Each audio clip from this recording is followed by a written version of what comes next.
If you're a heating and air exchange technician or even a salesperson, how do you deal with a second opinion and why does it matter? This is a fantastic question.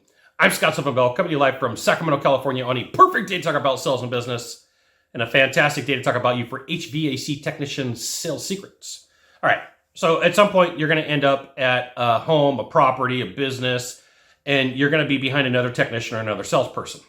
And I want to share some super importante advice with you. Do not believe the notes.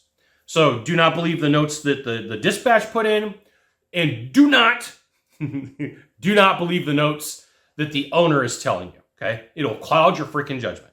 I can't tell you how many times that I would get my dispatch and I would look at the notes, I'd look at the text, or I'd look at the CRM, and it would give me a whole list of stuff. And I'd be like, oh my goodness, I'm getting ready to go to war. And then I get to the house and I talk to the person, I'm like, these notes, what? They're not even close. Says dude's an a-hole. This guy's freaking awesome, right? So the same thing happens with diagnostics. You go out to a home and you are the second technician out, and the homeowner comes out and they're like, hey, we had XYZ company come out here and they suck, right? And like, here's their notes. Oh, no. Please don't. Let me take a look at that after my diagnostic is done. Let me take a look at that when I'm done with everything I need to look at. Because here's what's going to happen. You're going to try to validate what their notes say, or you're going to try to invalidate what their notes say, and they could be completely wrong. So you start going and chasing yourself down a rabbit hole, and you're like, it's saying it's a circuit board, and it could have been a flame sensor. Just be aware. The notes are never right.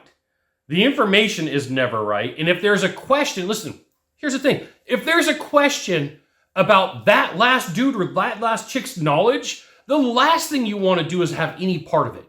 The last thing that you want to do is have any, like, let me take a look and see what it says. No, your brain's going to be like, I'm curious. What do they screw up on? That furnace doesn't have that problem. No, you start your process, whether it's the technical process or the sales process, from where you are comfortable and what you know what to do.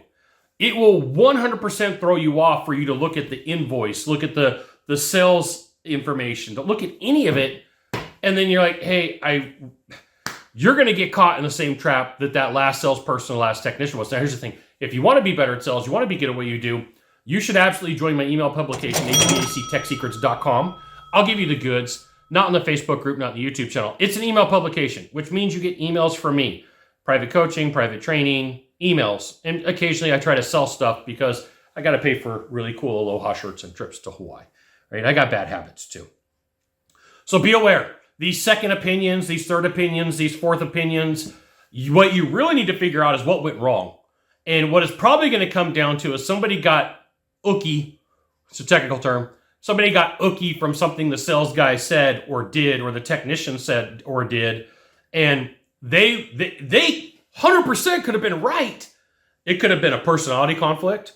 It could have been that they were the bearer of bad news. I've been in this situation, right? I could think of times where I went out and diagnosed equipment and the homeowner wanted it to be a thermostat. The homeowner wanted it to be a capacitator. The homeowner wanted it to not be a heat exchanger. And so, you know what answer is free to them is zero.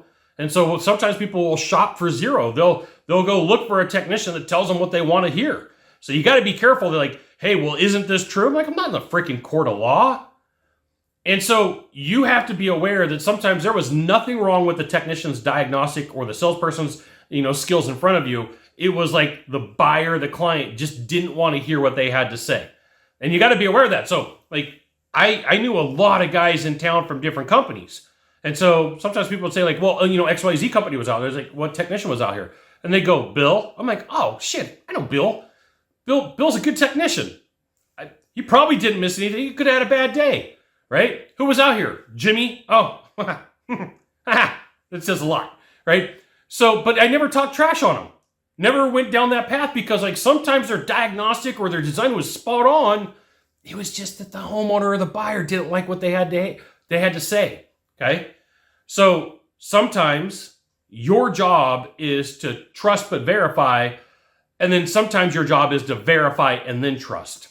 You got one of three things to do from here. Just one of three. Find the subscribe button, click on it, and every time I send out a video, you'll get an update. 2, hit follow. 3, You know what you got to do. Share this video with a friend. We'll see you soon. Thanks for watching.